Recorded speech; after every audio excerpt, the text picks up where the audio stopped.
আপনি কি মনে করছেন কিনা যে ইসকন খতিব সাহেবকে মানে এই মুহূর্তে আমি মনে করছি এটা আমি এক কথায় উত্তর দেবো না, ডিটেলসই শুনতে পাবো না, সব কথার উত্তর এক কথায় হয় না। আমি আপনার কাছে না না যাচ্ছি কারণ না কেন না আমি আমি আমি আমি আমি আপনার আগের বিষয়টা নিয়ে একদম স্পষ্ট বলেছেন বলেছেন। আমার কাছে আগে জানা প্রয়োজন কি জনাব খতিব সাহেব কি আসলেই অপহরণ হয়েছে কি না।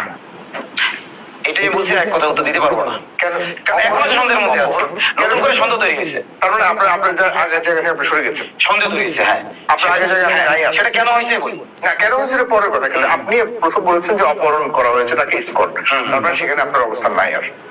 জি, আপনার অবস্থাটা সেই জায়গাতে আর নাই। এখন আমার সন্দেহের মধ্যে আছে, আগে যেমন নিশ্চয়তা ছিল সন্দেহের মধ্যে আছে। কেন হয়েছে বলবো, আমি গাজীপুরে এসে দুইবার, ভালো করে শুনুন, দুইবারই আসছি আসামনির জন্য। প্রথমবারও আসছি আসামনির জন্য, এটার জন্য ওই যে কেন ভেরিফাইড পেজ এটা ছড়ানো হইল, এটা 13 বছরের একটা মেয়ের ব্যাপারে। দ্বিতীয়বার যখন আমি আসছি, দ্বিতীয়বার আসার আগে প্রথমবার এই প্রথম এবং দ্বিতীয়বার যে আসি এর মাঝামাঝি সময়ে প্রোটেক্ট আওয়ার সিস্টার্স পেজটা যারা চালায়, এরকম একটা ছেলে আমাকে পরিচয় দিল, আমি প্রোটেক্ট আওয়ার সিস্টার এই পেজটা চালাই। গাজীপুরের টঙ্গীতে একজন আলেম আছেন, ওনার নাম হলো মাওলানা মহিবুল্লাহ সাহেব। তো ওনাকে ইসকনরা চিঠি দিয়ে বারবার হত্যার হুমকি দিচ্ছে, 4-5 মাস যাবত চিঠি পাঠাচ্ছেন। তো আপনি যেহেতু গাজীপুরে আসছেন তো আপনি একটু এই ব্যাপারটা একটু দেখবেন কিনা। তখন আমি বললাম, দেখেন, ভিকটিমরা যদি আমার কাছে সাহায্য না চায় আমি এগুলো দেখি না। আর দ্বিতীয় কথা হইলো, আপনি একটা পেজ চালান, এই পেজে কোনো পাবলিক ফিগার কে চালায় না চালায় আমরা জানি না। আপনি আমাকে হোয়াটসঅ্যাপে ফোন করে বলতেছেন, আপনি সরাসরি ভিকটিমকে আমাকে ফোন দিতে বলেন। তখন উনি বললেন যে কথা বলে জানাবো। উনি কথা বলে আবার দ্বিতীয়বার জানালেন যে ওনার ছেলে আপনার সাথে কথা বললে হবে। আমি বলছিলাম ওনার ছেলে কথা বললে হবে না, যিনি ভিকটিম হয়েছেন, ইসকনের দ্বারা যিনি হুমকি শিকার হয়েছেন, সরাসরি উনি আমাকে কি করবেন, ইসকনের দ্বারা যিনি হুমকি শিকার হয়েছেন সরাসরি উনি আমার সাথে কথা বলবেন। কিন্তু উনি যদি এবং কথাই বলবেন না, উনি আমাকে বলতে হবে যে আমি ভীত সন্ত্রস্ত, আপনার পরিচিতি আছে, আপনি এটা দেশবাসীকে জানান, যাতে আমার জন্য কি নিরাপত্তার একটা ব্যবস্থা হয়, নাইলে আমি এতে আগাবো না, আমি যে কেস শেষ করতে শেষ করে চলে যাবো। তো যাই হোক, এইটা যখন বলি তার 2-1 দিন পরে শুনি যে উনি গুম হয়েছেন। ওকে, গুম হয়েছেন, তবুও আমি যাই নাই। তার ছোট ছেলে ফোন করেছে। আপনি কোথায় ছিলেন? গাজীপুরে। দ্বিতীয়বার আসছি আমি গাজীপুরে। দ্বিতীয়বার আপনার কাছে যখন খতিব সাহেব সহযোগিতা চেয়েছেন, খতিব সাহেব জাননি, তার ছেলে যখন, তার ছেলেও সরাসরি জাননি। তৃতীয়বার একটা পক্ষ, খতিব সাহেবের ছেলে, তাকে জানাইছে যে আমার আব্বা ইসকনের দ্বারা গুমের শিকার হতে পারে। আচ্ছা, খতিব সাহেব থেকেই জানতো যে ইসকন তাকে গুম করতে পারে, এটা তাদের ভাষ্য। খতিব সাহেবের ছেলে মোহাম্মদ এই বিষয়টা নিয়ে আপনার কাছে জানিয়ে আপনার কাছে সহযোগিতা চেয়েছে, আমাকে গুম হওয়ার আগে আমার কাছে সহযোগিতা চেয়েছে, গুম হওয়ার আগে। ওকে, ঠিক আছে, আপনি গাজীপুরে অবস্থান করেছেন। তবুও আমি বলেছি যে আমি সরাসরি ভিকটিম, গুম তো হয় নাই, উনি তো এখনো আছেন, যেহেতু গুম হন নাই তাহলে আমার সাথে যোগাযোগ করতে বলেন। ঠিক আছে, আমি যখন প্রথমবার চলে যাই যশোর, ওই যশোরেও একবার ফোন দিয়েছিল আমাকে, আমি যখন যশোর ছিলাম, হ্যাঁ, তখনও আমি একই কথা বলেছি। গাজীপুর আসার পরেও আমি একই কথা বলেছি, যখন আমাকে জানানো হয়েছে যে হুজুর আপনি এটা নিয়ে একটু করেন। আমি গাজীপুরে প্রথমবার এসেছিলাম 16 তারিখে, ওই আসামনি ভাবে 16 তারিখে। 17 তারিখে আমি যশোর ছিলাম, ওই সময় আমাকে ফোনে বলেছে। এরপরে যখন আমি আবার গাজীপুরে আসছি, ঠিক আছে, আমার সাথে একটা ছেলে দেখা করেছে, প্রোটেক্ট আওয়ার সিস্টার্স নিয়ে যারা কাজ করে। তো বললো যে হুজুর এটা তো আমাদের খুব ভয় লাগতেছে, ওই ছেলেটা বারবার সহায়তা চাচ্ছে। আমি বলতে তার বাবা আমাকে সহায়তা চায়। যে ভিকটিম সে যদি চুপ করে থাকে, আমি যদি এগিয়ে যাই, পরে যদি বলে না এই হুজুর এটা বানাইছে, এজন্য আমি বারবার কি ডিনাই করেছি। তো এর মধ্যে আশামণিকে আমরা যখন দেখলাম ও অ্যাবনর্মাল এবং জাদুগ্রস্ত মনে হয়েছে আমাদের কাছে, ওর চিকিৎসার জন্য শফিপুর এক মাদ্রাসায়, সাদিক ভাইয়ের পরিচিত, ওনার পরিচিত এক মাদ্রাসা আলেমের কাছে চিকিৎসার জন্য দিলাম। আশামণির মা, আশামণির বাবা সহ বললাম আপনারা এখানে থাকেন এবং কিছুদিন চিকিৎসা নিয়ে যান, যদি জাদু থাকেন না থাকলেও না, কিন্তু চিকিৎসাটা নিলে কোরআনের চিকিৎসাটা ক্ষতির কোনো কারণ নেই, কোরআনের চিকিৎসা আপনি চিকিৎসা নেন। ওনার ছেলে আমার সাথে আমার কথা হয়েছে, আমাকে বলতেছে হুজুর আমার আব্বা তো ওই যে এর আগেও আপনাকে জানানোর চেষ্টা করেছি আমি, আমার আজকে তো অলরেডি গুম হয়ে গেছে। ঠিক আছে, তো আমি বললাম গুম হয়ে গেছে, ছোট ছেলে, তো গুম হয়ে গেছে। তখন বললো যে হুজুর আমি আপনার, তখন আমি সহযোগিতা চাই। তখন আমি বললাম কিভাবে সহযোগিতা করতে পারি।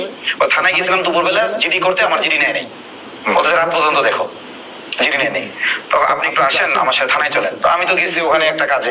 তখন আমি বললাম যে আমি থানায় পড়ে যাবো, আগে তোমার মুখে পুরো বিস্তারিত শুনবো, তুমি শফিউর কেন্দ্রীয় মসজিদ, আমরা এখানে আছি, তুমি এখানে আসো। তো ছেলেটা শফিউর কেন্দ্রীয় মসজিদ যায়। তো প্রথমে যেমন আজকে যেমন আপনারা ওখানে বসছিলাম, ঘটনাটা সংক্ষিপ্ত শুনে আপনি কি বলেন, লাইভেই শুনবো। তো এরকম সে যখন কিছুটা বলছে, আমি বলছি পুরোটা বলার দরকার নেই, আমি এখন লাইভে আসি, তোমাকে জিজ্ঞেস করবো, পুরো দেশবাসী একসাথে শুনবে, ঠিক আছে? তো তখন আমি ওকে জিজ্ঞেস করলাম কিভাবে কি হয়েছে। তখন এফাকে একটু বলে যাবো আমি, এই ছেলেটা, ছোট ছেলেটাই কি মামলা করতে চায়নি নাকি মামলা করতে চেয়েছে? মামলা করতে চেয়েছে। বড় ছেলে চায়নি? বড় ছেলেও চেয়েছে। মামলার ভাষা নিয়ে দ্বন্দ্ব হয়েছে। বড় ছেলে চেয়েছে পুলিশ যেভাবে বলতেছে ওইভাবে, আর ছোট ছেলে চাচ্ছে ইসকনের নাম হোক। আর বড় ছেলে চাচ্ছে পুলিশ যেভাবে বলে ওইভাবেই, যেটি পুলিশ যেভাবে চায়। আপনাকে ফোন করেছে ছোট ছেলে? ছোট ছেলে যখন ছোট ছেলে চেয়েছে যে ইসকনের নাম, ইসকনের নাম, বড় ছেলে চায়নি ইসকনের নাম। বড় ছেলে চায়নি এটাও না, বলেছে যে আমরা বর্ণনা দেবো, ওই বর্ণনার লোকে পুলিশ যা করে তাই, আমরা নিজে থেকে কোনো প্রেশার দেবো না, আমরা কোনো কারো নাম দিয়ে দিব না। না না, বলছে যে আমরা বর্ণনা দিব, আমাদের চিঠি মিঠিতে যা আছে পুলিশ লিখলে লিখবে, না লিখলে নাই। কিন্তু হ্যাঁ, ইসকনের নামটা তখন প্রাথমিক পর্যায়ে যুক্ত করে। না না, এখানে বলি, এখানে আমি যখন পুরো বিষয়টা লাইভ করলাম, লাইভে থাকা অবস্থাতেই একটা ফোন আসলো ছোট ছেলের কাছে, ও চিৎকার দিয়ে কান্না শুরু করলো। তখন আমি মনে করলাম তাহলে কি ওই যে জবাই করার যে ছবিটা আমরা চিঠিতে দেখতেছি, ও দুইটা চিঠি নিয়ে গেছে, ও চিঠির ভাষ্যে বোঝা যায় যে কমপক্ষে 12টা চিঠি দিছে।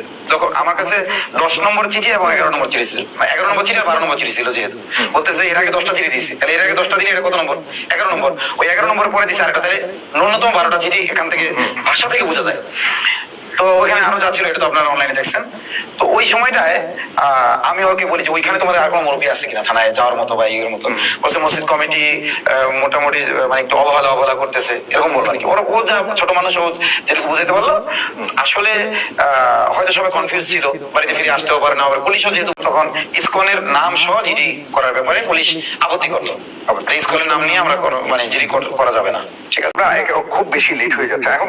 আমি একদম শেষে যদি আসি, পাওয়া গেছে পঞ্চগড়ে। এখন সবাই আমরা যাই পেয়েছি পঞ্চগড় সদর হাসপাতালে পাইছি। হ্যাঁ, এখন সবাই বলছে যে এটি সম্পূর্ণ পরিকল্পিত, এখন নিজ থেকেই গেছেন এবং সেই সিসিটিভি ফুটেজ সহকারে সব পাওয়া গেছে। আচ্ছা আচ্ছা, আপনার কাছে কি মনে হচ্ছে যে এটি আসলেই কেউ অপহরণ করে নিয়ে গেছে নাকি সে নিজে থেকে?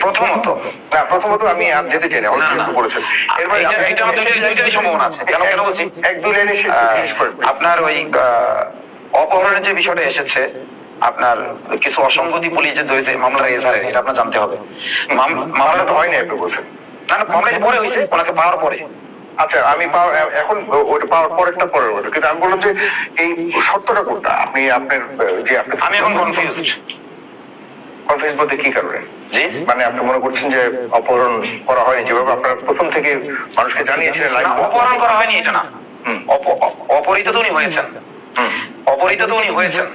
এখন অপহরণ কি সরাসরি ইসকন করেছে, নাকি এই মেয়েটার বিষয়টা, যেটা আমরা পুলিশকে আলটিমেটাম দিয়েছিলাম 24 ঘন্টার, যে ভেরিফাইড পেজ থেকে মিথ্যা তথ্য সরাতে হবে। অপহৃত কিভাবে হলো? উনি নিজে এটা উত্তর দিচ্ছে, না, উত্তর দিতে গেলে বেশি লম্বা হয়ে যাবে। আবার অভিযোগ করছেন। না না, আমার কাছে মনে হচ্ছে এখনো পর্যন্ত উনি অপহৃত হয়েছেন। এখন কখনো কি মনে হচ্ছে যেন এখন পুলিশের একটা, যেটা আপনি সিসিটিভি ফুটেজ দেখেছেন, আমিও দেখেছি, ওখানে দেখা যাচ্ছে যে উনি ফিলিং স্টেশন দিয়ে হেঁটে যাচ্ছেন এবং মামলার এজাহারে আছে উনি ফিলিং স্টেশন থেকে গুম হয়েছেন।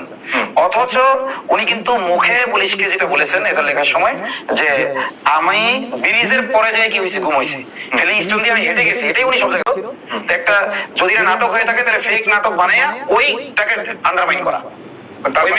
খতিব সাহেব অন্য কারো নাটকের শিকার হইতে পারে, শিকার হইতে পারে। মানে এই যে অপহৃত হওয়ার, মানে এটা কি খতিব সাহেব নিজে সহকারে নাটকের অংশ হিসেবে কাজ করেছে? খতিব সাহেব নিজেও নাটকের অভিনেতা হিসেবে কাজ করেছেন বলতে চাচ্ছেন? এটা হইতেও পারে, নাও পারে, দুইটা সম্ভাবনা আছে। আচ্ছা আচ্ছা, এই ব্যাপারে একদম শেষ আমি আপনার কাছ থেকে আমার টঙ্গী আমাদের খুবই টঙ্গী স্টেশন রোড থেকে পূর্ব দিকে একটি জায়গার নাম হলো টিএনটি। 1 নম্বর গেট আছে, 2 নম্বর গেট আছে, টিএনটি বাজার আছে। টিএনটি বাজার পাশে পশ্চিম। তো টঙ্গীর কালো পাগড়ি ওখানে যে লাল হয়ে গেল কি করে আমাদের জানতে বড় ইচ্ছে করে। এই সব কিছুর পরে আমার যেটা মনে হয় সেটি হলো, যখন সেনাবাহিনীর অফিসারদের মধ্যে যারা খুনের সাথে জড়িত, গুমের সাথে জড়িত, তাদেরকে আদালতে উঠানো হলো, সকল প্রতিবন্ধকতাকে আপনার করে আইনের শাসন প্রতিষ্ঠার দিকে দেশ এগুচ্ছে, সামনে একটি অর্থবহ নির্বাচনের দিকে দেশ এগুচ্ছে। এই সময়ে বিভিন্ন ইস্যুকে বিভিন্ন রং চড়িয়ে এই রাষ্ট্রকে অথর্ব অকার্যকর রাষ্ট্র প্রতিষ্ঠার জন্য এই স্কিপ নাটকের এগুলি অংশ বিশেষ আমার মনে হয়। আমরা এই জন্য নিয়মতান্ত্রিকতার মধ্য থেকে উগ্রতাকে পরিহার করে আইনের মধ্য থেকেই সকল প্রকার ব্যবস্থা যেতে হবে এবং